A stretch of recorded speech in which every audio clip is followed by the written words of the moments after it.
There's nothing as powerful as the language of the heart. A poem. Do not come when I am dead to sit beside a low green mound or bring the first gay daffodils because I loved them so, for I shall not be there. You cannot find me there. I will look up at you from the eyes of little children.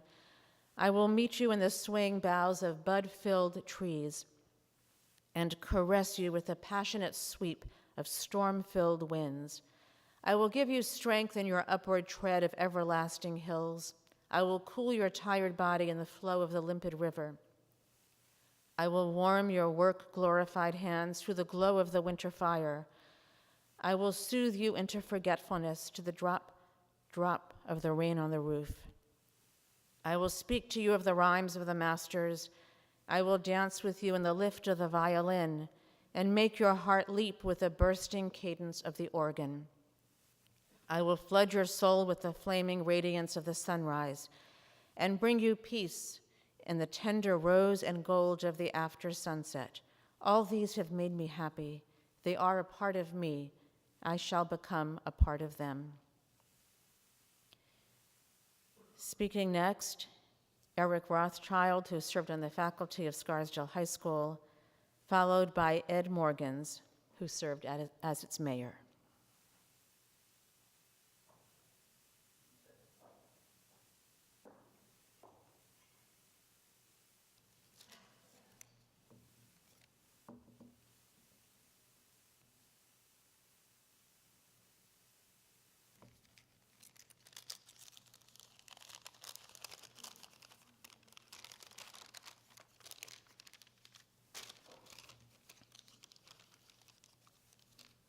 Good morning, Eric. Do you mind if I call you back in 5 minutes? 10 minutes go by. No response. This is not Ida being rude. It is Ida playing catch-up with a to-do list that would make an army of well-trained soldiers busy. The list contains organizations that Ida supported from her arrival in Scarsdale,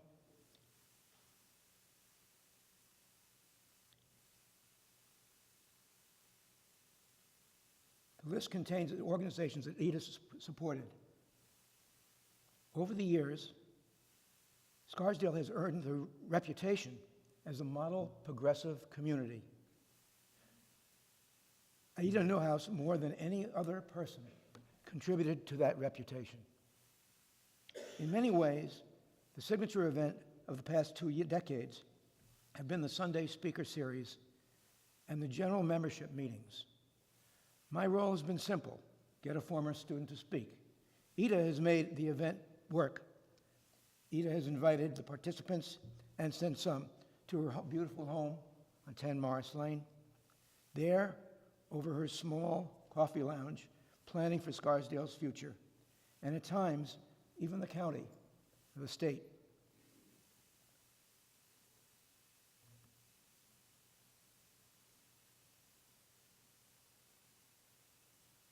If there is a suburban version of a smoke-filled room, this is it. Over the past 6 months, Ida has been divesting her home of paper from the many organizations she has helped found. The paper is testimony to the importance of one person in one community. Many people have noted the primacy of Ida Newhouse in that regard. She is a model for so many of us.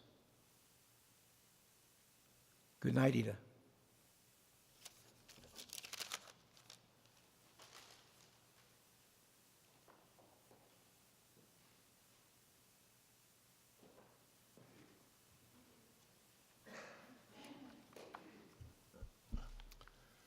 Ten days ago, I received a report which we all hoped would not be coming.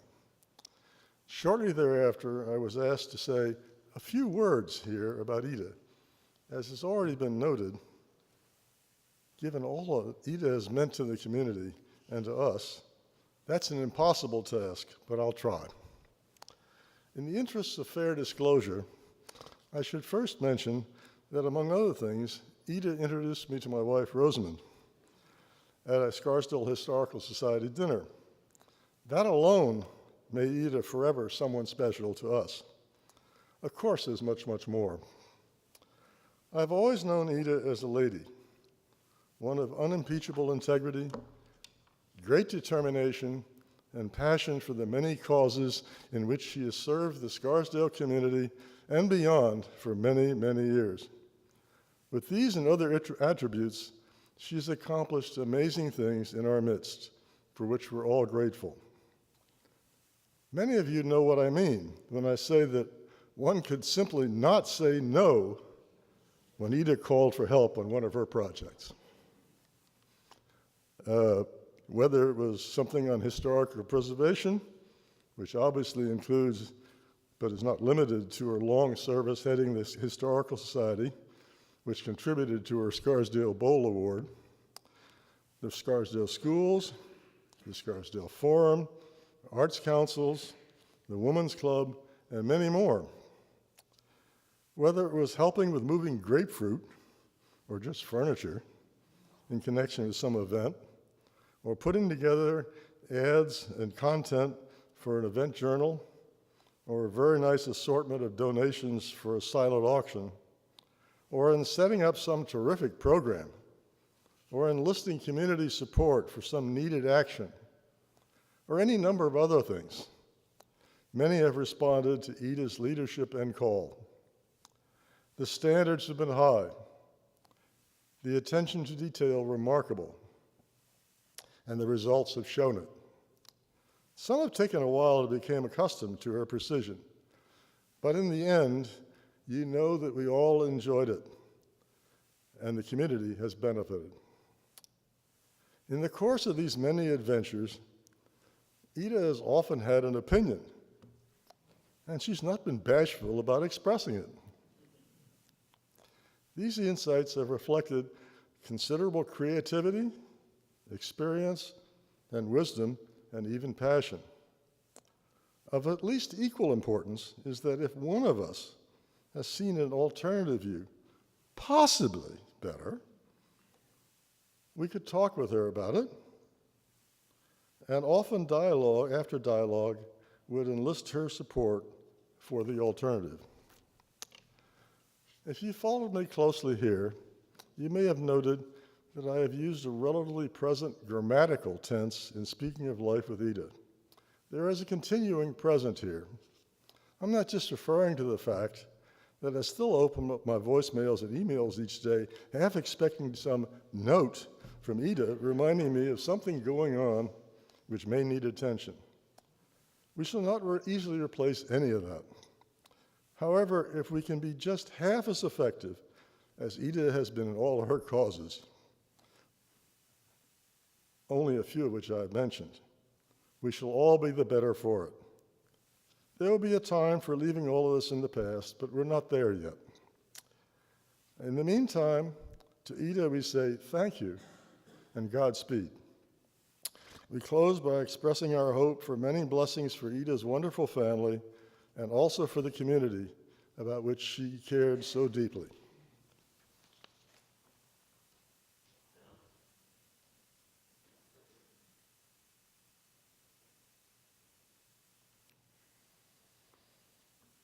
At the rising of the sun and at its going down, we remember them.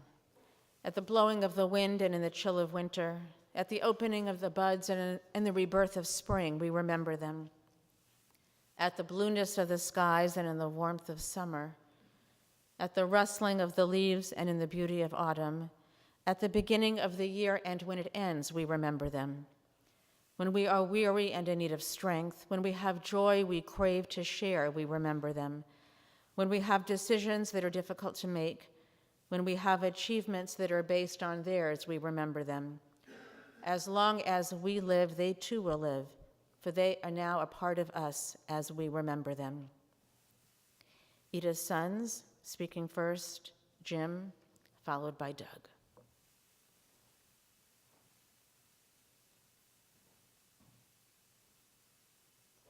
You know the handles are supposed to face the other way.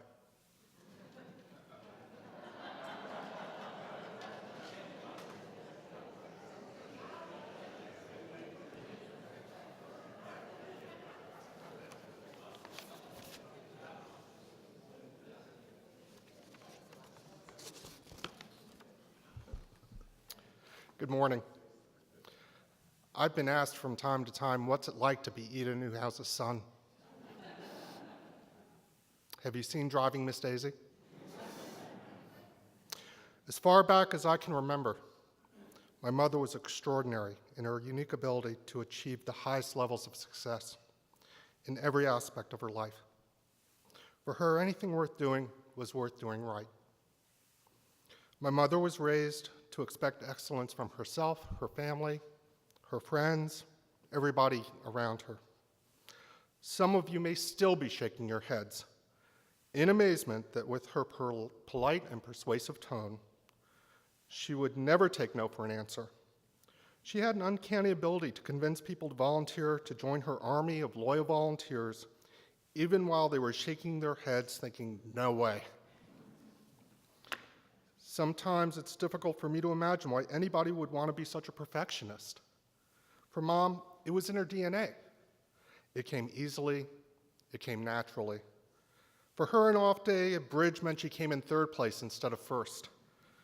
Boxes of grapefruit sold at fundraisers had to be arranged alphabetically for delivery in her garage. Plastic flatware needed to be wrapped in a napkin with a bow for lunch boxes being sold at the Historical Society Country Fair. Flower bulbs in her garden had to be laid out evenly, in rows, by color, type, and height. Mom was a fan of the Giants and the sort of person Coach Coughlin would have taken in the first round of the draft. Some of you may not know, Coach fined his players if they came to the meetings and they were more than 5 minutes late. Actually, they had to be 5 minutes early. That's something Ida didn't think of. I could see her fining people for not showing up early. Like any good suburban mom, she enthusiastically supported our activities. And being the child of Ida Newhouse, believe me, there were a lot of activities. There was scouting, seasonal sports, music lessons, classes at the local Y, and much, much more. And on the flip side,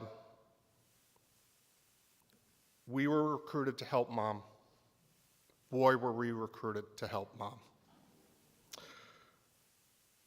It started with the teen programs at the high school known as Osmodeus, and then we moved on to the Sunday recreation program, and of course the nonstop parade of events put on at the Scarsdale Historical Society. I honed my own selling skills making and selling sandwiches at the Sunday rec program, then graduated to selling countless boxes of grapefruit and flower bulbs to my friends' parents, and then raffle tickets at the gala dinner events. And I'm sure there are too many more for me to even remember. I'm just grateful I wasn't enlisted to be on the phone committee. There should be a phone right here. Speaking of telephones, as some of you know, Mom had 2 phone numbers. There was an inbound number and an outbound number. Mom loved to visit daily to catch up on the day's activities. But if I called the primary number, she would ever so politely remind me to use the other number because she was always expecting a very important call. Mom could juggle calls like nobody I know, especially during peak networking hours, 5 to 8 p.m. and 8 to 9 a.m. I was near the top of the speed dial list and could count on her calling every day at 5. My assistant chuckled when I tried to juggle multiple calls at the same time. Now you know where I got that skill. I will always remember and admire Mom for her enthusiasm and her hobbies, particularly gardening and bridge. Bridge was Mom's great social outlet, and when it came to gardening, her garden ranked right up there with a botanical garden. I have to recognize and thank Mom's most capable assistant, Ed. Ed began as Mom's gardener nearly 30 years ago, and over the years he took on a far greater role caring for the house. Ed, I gotta tell you, there is no way on this planet I could have had enough allowance to put rubber bands around the thousands of daffodils every year the way you did. Ed is also one of the few people who had no problem pushing back when Mom crossed the line. And he got away with it. I'm pretty sure you enjoyed pushing Mom's buttons as much as she enjoyed pushing yours. There are many things I'll miss about Mom. The white car with the blue top, the phone calls, sandwiches on very thin bread, cut into quarters on the diagonal, her turquoise kitchen, iced tea and OJ, and of course, the magnificent gardens. In a way, I'm also going to miss her idiosyncrasies, such as having to load the dishwasher a certain way, and watching Mom send back a glass of water at a restaurant if the lemon wasn't cut properly. I still go back and forth in my mind between finding her nitpicking incredibly annoying and utterly amusing. My father was my mother's counterbalance. His sense of humor and patience in dealing with Mom was masterful and helped me learn to strike a balance between being driven to succeed and not taking myself too seriously. Mom loved life, her family, and her community. She brought out the best in everyone. She demanded it. Sure, Mom said things that drove me crazy, like, let's do it my way, just this once.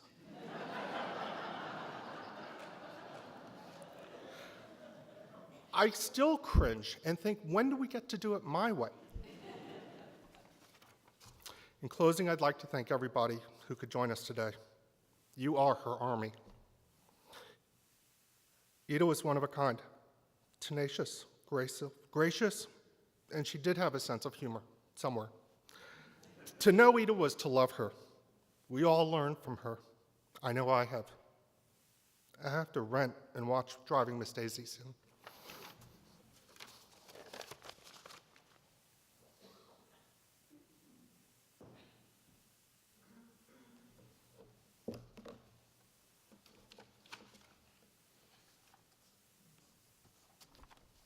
I hid this here so I wouldn't lose it, and then I had the great fear that somebody had come in here and moved all the papers, but they're actually here, so I can actually do it.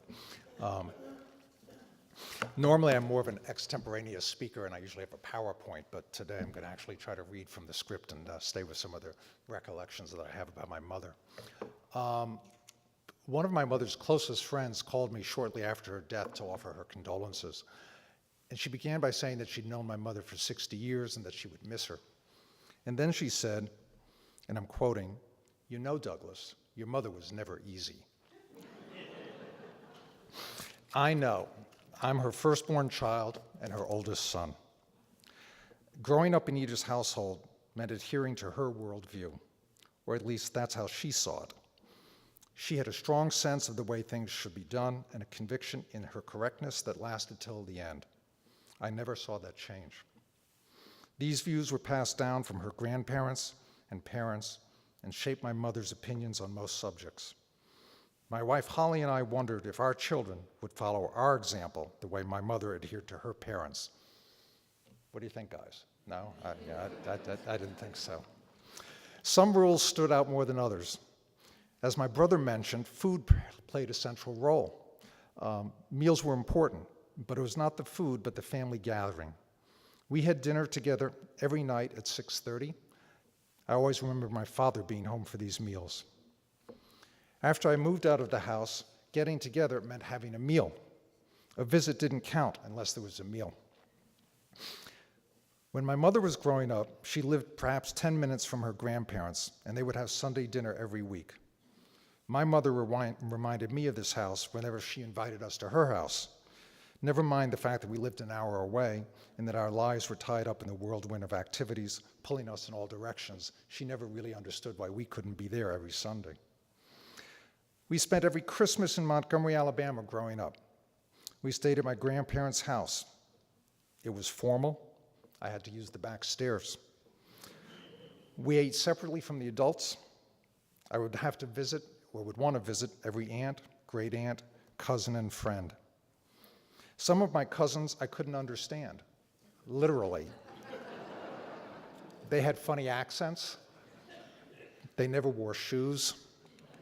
The earth was red. The South was very different. Holidays were important to my mother, all holidays. We celebrated not only our religious holidays, but others as well.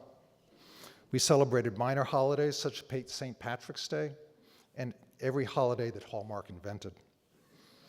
My mother liked things done her way, I think, as every other speaker has suggested here. again, I quote, water with lemon, right? Rolls should be warm. Please, no garlic or onions. Could you cook it a little bit more? I think it's a little hot. I actually think it's a little bit cold. Doug, do you mind if we sit by the window? Can we do it early this time? Actually, I'm really ready to leave now. You might ask how she got like this. Well, it was her parents. I remember my father telling me that at my mother's wedding, her father, Lucian, went out to the chairs and with a ruler measured the distance between every one of the chairs. It needed to be exact. One time, my grandfather was called to the phone to speak to his father-in-law. He said, "Hold on, please," because first he had to put on his sports jacket to make sure he was appropriately attired when he spoke to his father-in-law. Yeah, you can't make this stuff up, right? This was handed down from one generation to the next. I shudder to think, actually, which one of these traits I've inherited. No, I've actually heard from a few people about some of these traits. We always had dogs growing up. We started off with Topsy, which was a Springer Spaniel, and then after Topsy was gone, got Duke, a very large black lab. As Duke got on in years, my parents decided to ease the inevitable by getting another dog. We got another black lab by the name of Prince. Well, my father's sister, Virginia, who was also a great dog lover, had 3 or 4 toy white poodles. Where's Neil? Right, Neil, yeah, okay, they know this. Except Aunt Virginia actually dyed the poodles pink, painted their nails red, and she drove around Kansas City in a custom pink Cadillac convertible with dyed red hair. But that's a whole nother story. This is my father's sister. She was rather interesting. I guess she had 5 marriages. We won't, I guess, but 2. But 2 were to the same guy, so does that count as 4 or 5? I'm not really sure. He was a golf professional. In fact, she was a scratch golfer in the 40s, which, how many people do you even know that are scratch golfers? So she was pretty interesting. Anyway, Aunt Jenny felt that we were missing out by not having toy poodles, so on our next visit to Scarsdale, she brought one as a gift to my parents. My mother named the poodle Duchess, so we had Duke, Prince, and Duchess, an entire royal family. That wasn't enough. When I was a sophomore in high school, I went on a ski club trip to Aspen. At the hotel, the owner's husky had recently given birth to a litter of puppies. I really wanted one of the puppies, and the owner said that if I could get my parents to agree that I could take one. So I called home and begged, and much to my surprise, my mother said okay. So I brought home dog number 4, and I named the dog Kai, which was an Eskimo name, thus breaking up the royal suite. Holly and I would never have taken in 4 dogs, and certainly not one for a child who was soon to go to college. But my mom had a soft spot, and so for a while we ran a kennel. My mother was not a great athlete, but she loved sports. She played tennis, she bowled, and then she moved on to golf. She always loved golf. Even after she couldn't play any longer, she followed the tour on TV and always asked me, did I see this tournament or that? When I was young, my mom insisted that I learn golf, so I took golf lessons. But even though she told me that I would want to play as an adult, I quit after a number of attempts because I found it frustrating. Boy, was Mom right. Today I play, but how I wished I'd listened to my mother on this one. My father loved to fish. In the early 70s, 2 of his friends, Gardner Grant and Bud Stern, asked my dad to partner with them in purchasing a 350-acre property in the Catskill Mountains of New York, which included 1.5 miles of the Beaverkill River, which was one of the East's great trout streams.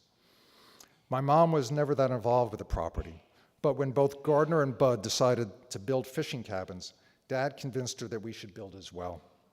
So Mom got involved, and with an architect, they built a more upscale cabin, one that she might actually want to visit, at least in theory. So for many years, we would go to the Beaverkill house, and my father, who adored my mother, got his time on the river and in the woods, and my mom, who loved my dad, got a house which she could visit and be happy in while Dad was fishing and hiking. Mom had other personal passions. As mentioned, she always loved music. She was a great gardener, as others have talked about, but in truth, she was more into the design side than into the actual planting side. And then there was bridge. She played as long as I can remember. After years of tournament play, she became a life master and ultimately a silver life master, which is a level few people ever reach. As she got older and became less mobile, bridge became more important. In her later years, she would play 5 or 6 days a week, and it was her great recreational outlet, and she loved it. Lastly, Mom had many good friends. She loved her friends and tried to see and talk to them every day or at least every week. Dinners, movies, trips out with her friends. You that are still here should know that each one of you meant so much to her. She loved you all, and you really were her life. It's hard to say in a few pages all that makes up a lifetime. I'm 60 years old now. My mother was almost 89 when she left us. She used to call me every day. In fact, most days more than once. Now those calls have stopped, and I miss them.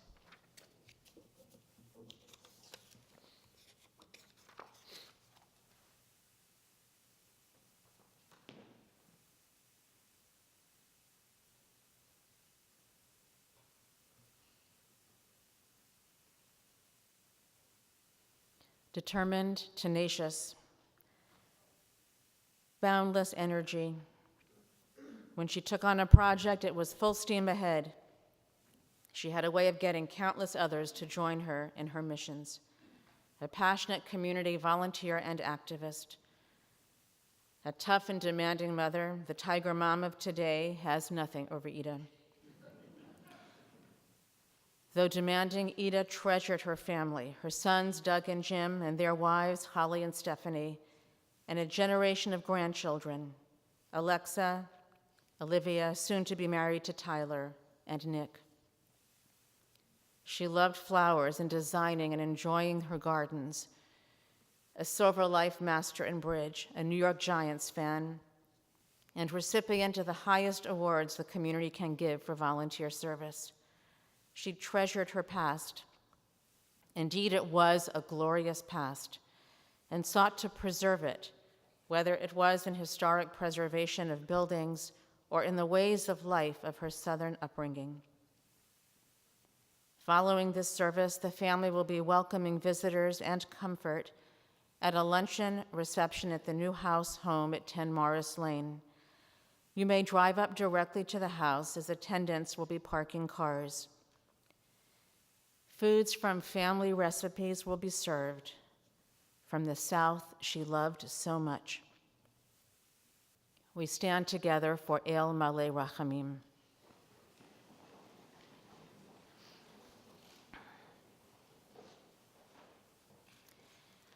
El Maleh Rachamim shochen bamromim, hamtzei menucha nechona tachat kanfei hashchina, im kedoshim utahorim kizohad harakia mazhirim, et nishmat Ida Newhouse shehalcha le'olama. Ba'al harachamim yastireha beseter kenafav le'olamim, v'yitzror b'tzror hachayim et nishmata, Adonai hu nachalata v'tanuach b'shalom al mishkava, v'nomar amen. Compassionate God, eternal Spirit of the universe, grant perfect rest in your sheltering presence to Ida Newhouse, who has entered eternity. God of compassion, let her find refuge in your eternal presence, and let her soul be bound up in the bond of everlasting life. God is her inheritance. May she rest in peace, and let us say, Amen. We conclude the service first with a Kaddish and then with a concluding poem, followed by music. I invite you to join with me, if you wish, in the Kaddish, which you can find in the green prayer books, either right in front of you or if you're sitting in the front row, right behind you, underneath the chairs, page 92.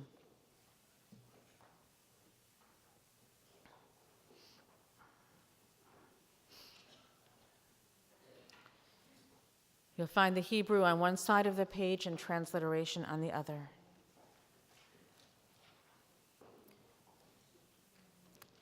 The Kaddish is our tether to the divine presence, a reminder that the eternal presence runs through everything. To me, it's a little like the cables that run underneath the streets of San Francisco for cable cars.